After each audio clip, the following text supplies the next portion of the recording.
vos, ¿cuánto aguantarías? Un amigo invita a otro amigo que invita a otro amigo. Sin que sea una estafa piramidal. Rock. El momento favorito es el principio del fin. Arranca el último tramo de Cómo la ves. Un cara a cara sin apuro para llegar a lo importante.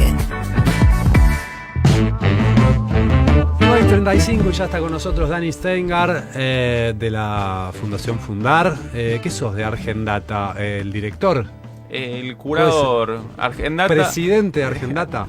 Buenos días. ¿Qué hace Dani? Sociólogo. Bien, ¿todo bien? Bien. Todo bien. Cuento brevemente qué es Argendata. Es un proyecto dentro de la Fundación Fundar que trata de disponibilizar al público masivo distintos tipos de datos sobre la Argentina. De pobreza, de desigualdad, de crecimiento, de cambio climático, de informalidad laboral, del agro. Bueno, me encanta. De todo eso vamos a hablar. Es un poco el curador de contenidos. Bien, bueno, cada vez que viene Dani siento que la conversación nos quedó corta. Hoy nos va a pasar lo mismo, así que vamos directamente al grano. Después de un segundo semestre en el que yo decía había bajado la inflación, los salarios registrados del sector privado le ganaban al IPC y bajó la pobreza. En este primer semestre del 2025 eso puede cambiar, está cambiando. ¿Qué están viendo? A ver, primeros 4 meses del 25, yo veo que se consolidó la tendencia al segundo semestre del 24. Ajá. Todo te indica, por lo menos hasta marzo, o sea, enero, febrero seguro que sí, marzo está por verse, que tenés yo creo que la pobreza al primer trimestre del 25 probablemente sea un poquito menor a la del segundo semestre del 24. Vos mirás algunos indicadores. Atención con esto, porque yo recién en la apertura del programa decía que en el segundo semestre del año pasado había bajado la pobreza y uno se me enojó ahí. ¿Cómo van a decir que baja la pobreza? El que dice que baja la pobreza, hasta incluso con algún insulto, no tiene sensibilidad social, no sabe lo que estamos sufriendo los que rascamos la olla. Y Renú se ríe. No, es que efectivamente hay segmentos, hay partes de la sociedad que claramente no tuvieron recuperación, o la recuperación fue muy muy pobre, los asalariados al sector público, por ponerte un ejemplo. Uh-huh. Pero bueno, viste, cuando uno mira el total de la sociedad, en el promedio vos tenés que sí hubo una recuperación. De hecho, déjame decirte algunos números. Yo ya con Leandro charlamos más o menos todas las semanas y ahí tenemos nuestras discusiones eternas. Vale. Pero hay un dato que me llamó la atención: consumo de carnes en plural, digo, bovina, más aviar, más porcina, las tres sumadas, en el primer bimestre del año. De este año es el pico desde que se mide. 117 kilos aproximadamente per cápita. ¿Desde que se mide? ¿De cuándo? Desde que se mide. Mira, al 2023 había sido récord histórico de consumo de las tres carnes sumadas, desde los 60 para acá.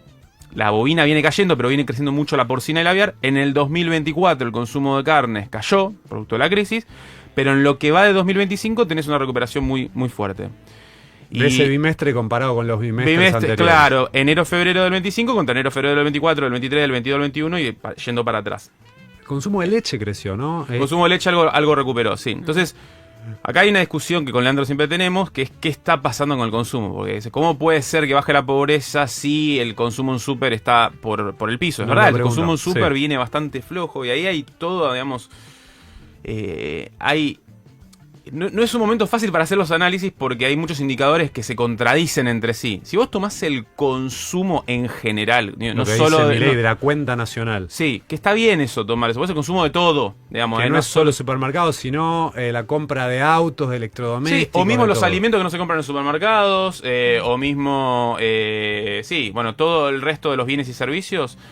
Vos tuviste que una caída muy importante fines de 23, principio del 24 y se empezó a recuperar desde mediados del 24. El último dato disponible es a fines del año pasado, que estaba todavía un poquito abajo de mediados del 23, pero todo indica que el primer trimestre del 25 eso siguió recuperándose.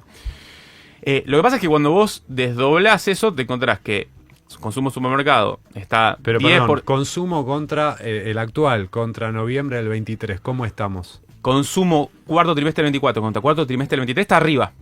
Contra tercer trimestre del 23 estaba 0,5% abajo. Por eso te digo, primer trimestre del 25, que todavía no está el dato, posiblemente... Pero ahora ya recuperó. Yo creo que todos los indicadores adelantados de eso te indicarían de que cuando salga el dato del primer trimestre del 25 probablemente esté un poquito arriba del tercer trimestre del 23. ¿Te jode esto, No. Renú? Está hablando él. Está bien, Lo adelante. que No quiero quiere es- interrumpir al invitado. Termino simplemente Sí. el argumento. Vos lo que tenés es, cuando vos ese consumo lo vas desgranando, lo que te encontrás es bienes durables, ¿sí? Autos, motos, inmuebles, todo eso está cómodamente arriba del 23. ¿Sí? Cómodamente arriba del 23. Producto de la vuelta al crédito, producto de que esos precios que tienen un componente dolarizado bastante grande, producto de la baja de la brecha cambiaria y después el atraso cambiario y la apertura de importaciones, todo eso abarató esos bienes contra el resto. Después lo que tenés es, digamos así, el consumo masivo, ¿sí? El consumo de alimentos y productos de primera Sí. necesidad.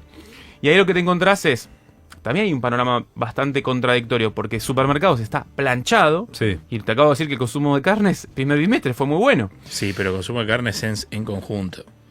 Argentina es un país, o sea, en Argentina no se consume más carne vacuna, más carne de pollo y cerdo que carne vacuna. Y el consumo de carne vacuna cae estrepitosamente. El consumo de carne vacuna se recuperó un poco el primer bimestre del año, pero de todos modos el consumo de carne vacuna en Argentina, porque hay yo digo una demagogia al tema del consumo de carne vacuna, porque todos los opositores sistemáticamente putean a los gobiernos porque cae el consumo de carne vacuna. Es verdad, viene cayendo el consumo de carne vacuna hace décadas que viene cayendo. Para que te des una idea, en el año 80, más o menos, en los años 80, consumíamos 90 kilos de carne vacuna per cápita por año. Hoy estamos en 48, o sea, Ajá. casi a la mitad cayó. ¿Qué pasó? En el medio subió un montón pollo y subió un montón cerdo, y sumá las tres, estábamos arriba en los últimos 10 años de lo que eran los 80. Antes comíamos solo carne vacuna. Para mí está bien sumar las tres. Sí, está bien sumar las tres, pero además Es correcto. y es una tendencia que pasa en todo el mundo, Gabriel. Pero es una tendencia que pasa en todo el mundo. Vos mirás, Uruguay lo mismo, en Estados Unidos es lo mismo, en Europa Occidental es lo mismo, que antes, hace 2 generaciones Solo atrás, carne vacuna. era mayormente carne vacuna, y se fue diversificando esa dieta por muchas razones. La carne se fue volviendo más cara frente a las otras proteínas animales, producto de cambios tecnológicos, no solo en Argentina, en el resto del Más, mundo, le y también sumaría tiene pescado. salud. Le sumaría pescado. Sí, pasa que en Argentina el pescado es come muy bajísimo. poco. Ajá. Entonces, pero sí. Ok, es Pero marginal. no podríamos decir que hay gente cada vez más vegana porque eso es como en el margen. No, porque sumadas las Sí. tres proteínas, Sí. las tres principales, si sumás pescado te va a mover muy poquito la aguja, pero Argentina, de hecho, 2023 había sido a año cerrado el pico histórico. Claro. Pero te puedo agregar un dato, Sí. Dani. Digo, esto que vos estás explicando es para hablar de cómo va a ser la pobreza en estos primeros meses del año, porque yo ayer hablaba con el Observatorio Social de la UCA lo mencionábamos hace un Sí, rato, y me decía, mira, yo preguntaba, ¿cómo viene la pobreza en estos primeros 4 meses respecto de los últimos? Digo, bajó un poco, subió, y ellos me dicen, mira, los datos totales van a estar el 10 de mayo, pero lo que estamos viendo a priori es como una suerte de amesetamiento, ¿no? ¿Por qué? Y porque la pobreza, la reducción de la pobreza impactó más por el aguinaldo que por la recomposición de los ingresos familiares. Y ellos están viendo un amesetamiento del 37% o sea, de una Argentina con 37% de pobres y 8% de indigencia. Mirá, el aguinaldo es una cuestión estacional, vos tenés que despejarlo eso para entender una tendencia. Yo lo que veo es, vos, los primeros 2 meses del año, que tuviste inflación del 2,4 y de 2,7, si no recuerdo mal, o 2,5, todo te indica que por comunidad la inercia salarial y de cierta recuperación de horas trabajadas, probablemente el poder adquisitivo haya seguido mejorando un poco. Si no, no podría explicar por qué el consumo siguió recuperándose. Marzo, esto lo veníamos charlando con Leandro en la semana. Marzo, que tenés una disparada importante de la inflación y sobre todo en alimentos, puedes tener puede ser como un quiebre de tendencia. Si me preguntás a mí, yo creo que el primer trimestre probablemente la pobreza esté un poco menor Pero que lo que fue segundo semestre del año pasado. Por enero y febrero, sobre todo. Sobre no todo por marzo. enero y febrero. Sobre todo por enero y Porque febrero. Abril también va a dar alto. Sí. No Igual, sé. a ver, no estás esperando un cambio de... A ver, cuando asumió Milei, la pobreza disparó más de 10 puntos. No vas a tener nada de parecido por los órdenes de magnitud de la inflación. La inflación estaba en 12, que era altísima. La de Hamasa sube al 25, el primer mes de gobierno. Ese salto te pega un un gran quiebre en la pobreza. Ahora si pasa de 2,4 a 3,5 la inflación, el movimiento de la inflación es de décimas, no es de 10 puntos. ¿Sí? Quiero introducir en el debate una cosa que es sensible, para mí es sensiblemente relevante en el consumo, que es todas las estadísticas son manipulables en el sentido positivo. Quiero decir, si vos juntás 3 datos, en vez de decir uno solo, si junto, yo digo uno solo, junto 3 datos, mido el trimestre, mido el mes, siempre todo puede ser acomodable. Sí. Ahora, en la Argentina, el 80% del consumo masivo lo hacen los sectores medios y para abajo. O sea, si vos ves la pirámide de los supermercados, de hecho el otro día la consultora W sacó una especie de pirámide de ingresos que vos lo ves y decís, che, me caigo de culo porque el que está en el tope de la pirámide, que es el menos del 5%, gana 4 millones de pesos de base. El que está en el tope de la pirámide. Sí. O sea, los que consumen más ganan o debajo de la línea de pobreza o a lo sumo 1,5 millones, 2 millones de pesos familiares. Es decir, vos vas hoy al supermercado y si tenés 2 chicos y una familia tipo, para ir al supermercado y gastar para un mes, bueno, vos lo sabés. Sí. Mínimo 500 lucas, ponele. No, más, sí. ¿Más? Sí, bueno, sí. Listo. Entonces, la discusión del consumo está saldada en Argentina. El salario no alcanza para pagar eso. Es cierto lo que dice Dani.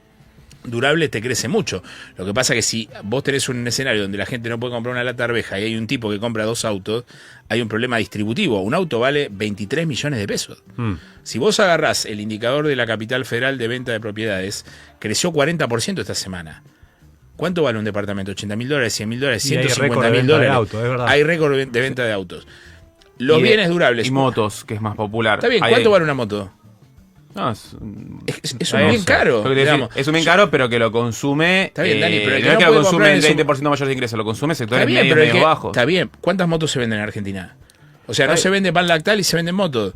Por eso lo que digo es, si vos juntás todos los datos, es una medición tramposa, porque eso, como dice el Vasco de Mendiguren, es una cosa medio fuera de lugar el chiste, dice, en el promedio se te ahogan los enanos. O sea, ahí, Lean, tocaste un tema que digo, Dani, vamos 16 meses de caída del consumo en supermercados. El diagnóstico no puede ser que el consumo masivo crece. No según el INDEC. No, pero hay una cosa que le hemos charlado. Entonces, tiremos a la basura los datos privados, no los usemos más. El propio INDEC tiene el dato de supermercado que cae, que da muy parecido a Sentia. Ahí está, que son las consultoras que siempre charlamos con Leandra, muy parecido. Lo que sí hay una cuestión que a mí me parece relevante tener en cuenta, que es vos mirás el consumo, vos podés calcular el consumo de alimentos de otra manera, que es el consumo integral de alimentos, que es mirar la producción de alimentos de Argentina, restarle lo que le vendés al mundo, las exportaciones, y sumarle lo que importás de alimentos, que en Argentina es muy poquito lo que importamos. Con eso tenés el mercado de alimentos, digamos. Cuando vos mirás la evolución de los últimos 7, 8 años de eso, lo que se llama el consumo aparente, que es esto, producción, sacar las exportaciones, sumar las importaciones, el panorama te da bastante menos desalentador, te doy los últimos 7, 8 años, de lo que surge los datos de supermercados. El supermercado medio que viene cayendo, año tras año, y el consumo de alimentos medido de esta manera, en 2024 por supuesto cayó, pero si yo miro contra 2017, no estás tan, es mucho menos la caída. Yo esto lo comenté hace un tiempo en redes. Hay algo que para mí está pasando, que es un cambio también en la forma que consumimos alimentos. Es decir, el supermercado no es tanto como antes tan representativo de la forma de consumir alimentos. ¿Por qué te digo esto? Tiene razón Milei en este punto. No, a ver, ¿por qué lo decís? No, porque Milei dice que la estadística no sirve porque la gente no va al supermercado. No, cierro la idea. Mi contraargumento con vos es, mirá, yo miro la producción de alimentos, le saco lo que se vende al mundo, le sumo lo que importa, y eso es el total de lo que está dando vuelta de comida en Argentina, digamos. Y mi punto es, hay un par de cambios sociales que para mí son relevantes para tener en cuenta. La natalidad en Argentina cayó muchísimo en los últimos 10 años. Eso está yendo de la mano de una muy fuerte participación laboral de las mujeres.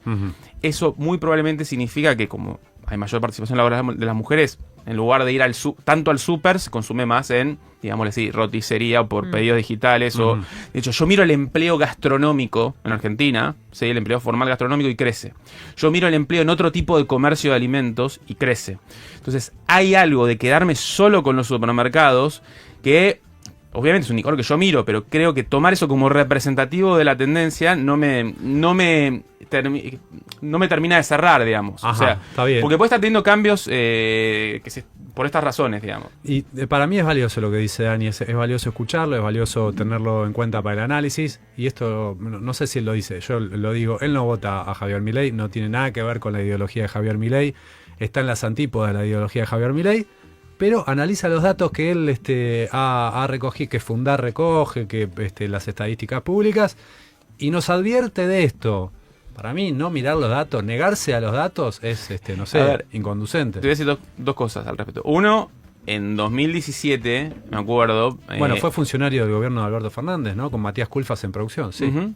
En el 2017, me acuerdo, antes de las elecciones de medio término del gobierno de Macri, había una discusión muy parecida, porque el consumo en supermercados estaba bastante mal, y me De acuerdo hecho, que... Marcos Peña dijo lo mismo que dijo Milei esta semana. Y después Macri arrasó en las elecciones, ¿no? Sí. Entonces, y el dato es que daba que la pobreza había bajado, que el consumo privado, el consumo general estaba subiendo, pero el consumo de supermercados seguía medio por el piso.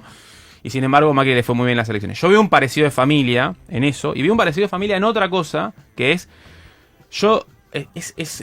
Para mí es innegable que tuviste una recuperación de los ingresos y de, digámoslo así, del consumo desde mediados del año pasado para acá. Lo que sí tengo la seria pregunta es si es sostenible o no. Y yo tiendo a creer que no es sostenible Y esto. no, si no, no Y esa hubiésemos es la- ido al fondo. Claro, de hecho yo ayer miraba, y me puteaban la gente simpatizante del gobierno, porque dije, fue pornográfico el déficit turístico de Argentina en el primer trimestre del año. Pornográfico, récord. O sea, la cantidad de argentinos yéndose afuera versus los turistas de otros países que vienen acá, está en un déficit gigantesco. Duplicamos la cantidad de argentinos en el exterior y cayó 25% de los turistas que vienen a Argentina. Producto que estamos carísimo en dólares. La verdad es que ahí no hay vaca muerta que te dé los dólares suficientes para que nos la fumemos en pipa Claro. en otros países, digamos. Entonces, y la verdad, la mala noticia acá de esto es que cuando tuviste experiencias parecidas, lo que pasó con Macri en 2017 y 2018, pasó con menor intensidad en los últimos años de Cristina, pero ahí tenía cepo, no era, No y era había tan bastante fácil. brecha cambiaria. Pasó en los 90, y si voy más para atrás, pasó con Martínez de Oz, esas experiencias de Argentina carísimas en dólares, todas explotaron mal. Entonces, el déficit turístico suele ser un indicador de alerta al respecto, y por más vaca muerta y minería que vos tengas que te genere dólares, digamos, vos mirás lo que está subiendo, digamos, el gasto en tarjeta en el exterior, y ese superávit te lo morfás en un superávit de vaca muerta, te lo morfás en un segundo. Por algo el Banco Central no podía acumular reservas. Dani, le quiero dedicar 5 minutos al mediano largo plazo. ¿Qué está pasando con la industria y qué puede pasar con este modelo de dólar bajo, como lo acabas de decir? La industria es claramente uno de los sectores perdedores en términos relativos y hasta te diría que absolutos también de lo que va del gobierno. Si vos mirás el año pasado, Argentina fue el país del mundo donde más cayó la producción industrial, 9%. El año pasado fue la Argentina el país del mundo donde más cayó la actividad industrial. Sí, hay un informe de emisión Impresionante el productiva dato. sobre más de 80 países, 9% de caída 2024. Se explica sobre todo por el pésimo primer semestre, después segundo semestre recuperó un poco, pero aún con toda la recuperación que tuviste económica, la industria está todavía abajo de 2023 y no parece dar mucho signo de reactivación. Se reactivó un poco y se estabilizó. Cuando vos mirás la industria y te la desagrego a la industria, hay algunos sectores que pueden tener un crecimiento, alimentos, los que le puede agregar valor a vaca muerta, digámosle así, la petroquímica, refinación de petróleo, si se maduran inversiones de gas natural licuado, esos industrias, eso probablemente pueda crecer. Después hay muchas industrias, sobre todo las que están más ligadas al mercado interno y que habían sido tradicionalmente más protegidas, que entre que le estás abriendo la economía, entre que estás muy caro en dólares, es muy, muy adverso el escenario. Me refiero a calzado, muebles, textiles, todo eso, que son industrias bastante generadoras de empleo, informal bastante, pero bastante generadoras de empleo, y que cuando vos tuviste experiencias similares en otros momentos de la historia, Macri, 90, dictaduras, fueron de las más golpeadas de todas. Entonces yo lo que creo que vas a tener es una industria con un desempeño muy heterogéneo, con algunos sectores que más o menos la van a capear y otros que la van a tener muy complicada, y claramente con casi total seguridad la industria va a retroceder en su participación en la economía y en el empleo. ¿Podemos pensar en una Argentina con un buen porcentaje de la población con empleo registrado de calidad si la industria cae?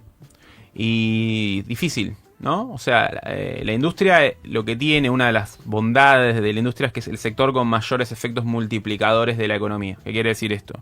Un puesto de trabajo industrial te genera más de 2 puestos en otros sectores productivos, en otros sectores. ¿Por qué? Por ejemplo, no sé, yo tengo una fábrica, si la fábrica te demanda fletes, te demanda servicios de limpieza, te demanda un montón de insumos, te demanda servicios jurídicos, contables, y esas demandas que hace a otros sectores es mucho más alta que, no sé, una empresa, un estudio contable. Un estudio contable, no sé, no te demanda demasiados bienes y servicios a otros sectores. La industria es de los que más te demanda. Entonces, el efecto multiplicador que tiene la industria, cuando crece un 1% de la producción industrial, sube mucho más la producción en otros sectores.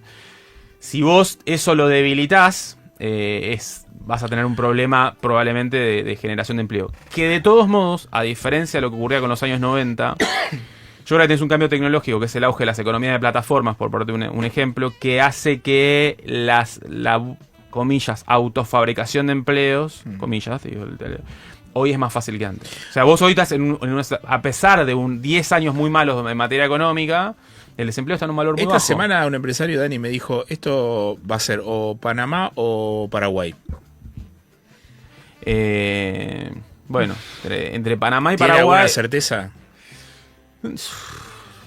Son 2 países muy chicos los dos. Yo creo que en todo caso, la pregunta es si sos más un Colombia o si te puedes parecer más a, no sé, a una España. Pero España obviamente lo veo lejísimo. Veo más en todo caso una latinoamericanización. El gobierno lo bien de Paraguay, salía a bancar el modelo. Pero Paraguay viene creciendo, pero es muchísimo más pobre que Argentina, es muchísimo más informal. O sea, hay un par de cosas que tenemos que dejarnos de joder, ¿no? Digamos, como la idea de que creer que Argentina, que el nivel de desarrollo de Argentina es peor al de países como Paraguay, con todo el respeto que merece Paraguay, digamos. Sí.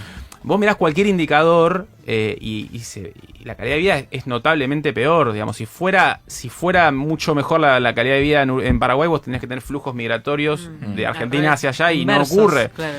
Sí es verdad que la brecha entre Argentina y Paraguay era muy grande en el pasado y esa brecha se fue achicando, pero sigue siendo muy favorable para Argentina. Si la tendencia siguiera 40 años más, por ahí sí Paraguay supera a Argentina, por lo menos en PIB per cápita, que es uno de los indicadores que se usa para medir el desarrollo. De todos modos, yo creo que me cuesta ser optimista de tener una sociedad de pleno empleo si la industria tiene un rol que retrocede como creo que va a ocurrir. Como dije, nos íbamos a quedar cortos y nos quedamos cortos. Sí. Dani, muchísimas gracias por haber venido. Fue Dani Stengar. Gracias a ustedes por la invitación. Cerramos ya el Cómo la ves de hoy, hecho por este equipazo, ¿no? Que lo hace todos los sábados.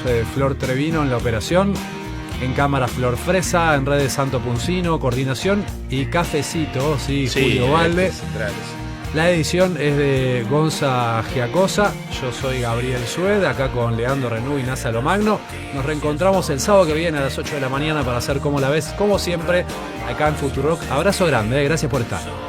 Si quieren y vos que recién te enterás, tarde otra vez, mi amor.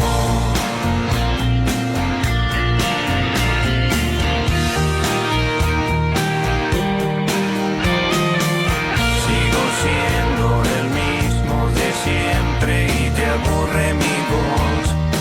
Llega el adiós, vengo cínico, fóbico, crudo, hervido y asado por vos. Va a despejar mi amor.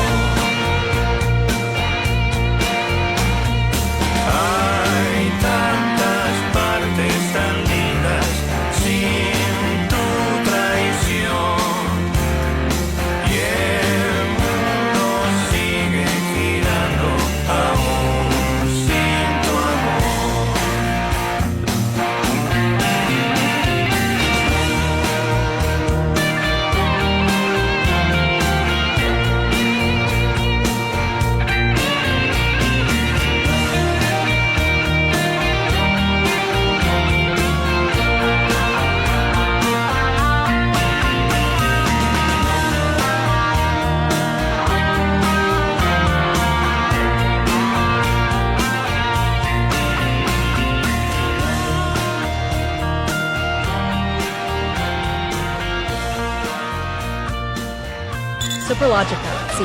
Superlógica, sí. Futurock. Tatuaje en el cuello, sí. Tu vieja, sí. Superlógica, sí. Tu vieja en el cuello, sí. Superlógica, Futurock. Superlógica, Futurock. Si escuchas banca, si podés sumar, Futurock es libre gracias a la comunidad. Hasta 100% de ahorro, una oportunidad única. Del 1 de marzo al 31 de mayo tenés hasta 100% de descuento en los intereses de pagos al contado y hasta 50% en 6 cuotas mensuales. Plan de regularización de tasas municipales. Beneficios y oportunidades únicas para ponerte al día con tus tasas ALSMI, automotor o comerciales. Más info en sanmartin.gov.ar. San Martín, comunidad activa. Hubo Star Wars Celebration y arrojaron anuncios a lo loco, así. Werner Pertot. Alejo Zagalski. Quizás el anuncio más fuerte igual es el de una nueva película de Star Wars protagonizada por Uno de los Ryan. un Ryan Gosling, ¿no? O Ken, I'm Just Ken. Ken, I'm Just Luke va a ser. Cosa ñoña. Va a ser el protagonista de una película además que va a ser histórica porque se va a estrenar en mayo de 2027, fecha que coincide con el 50 aniversario de episodio 4 de la película original de Star Wars. Videojuegos, ciencia ficción, fantasía, rol, cine, series, cómics. Bueno, la película protagonizada por Ryan Gosling la va a dirigir John Levi, que es el director de Deadpool y Wolverine. Ah, bueno. Star Wars Starfighter, que es el nombre de esta película, va a estar ambientada 5 años después de episodio 9. Sábados, de 12 a 14. Pero lo que aclaró el director es que no es ni precuela, ni secuela, ni nada. Que va a ser una aventura completamente independiente. Nueva. Me gusta. Por eso me parece que van con un nombre fuerte. Un Ryan importante, digamos, para que se cargue un poco esta nueva etapa de esta franquicia. Futurock. Damas Bravas dieron casi todo por la patria. 4ª temporada de esta comedia histórica sobre las mujeres en el cruce de los Andes. 8 únicas funciones a la gorra. Domingos a las 20 horas en La Carpintería. Jean Jaurés 858. Reserva tu entrada en alternativateatral.com. La mejor carta de amor jamás respondida. Futurock. Atención, estás a punto de despertar. Cheque en blanco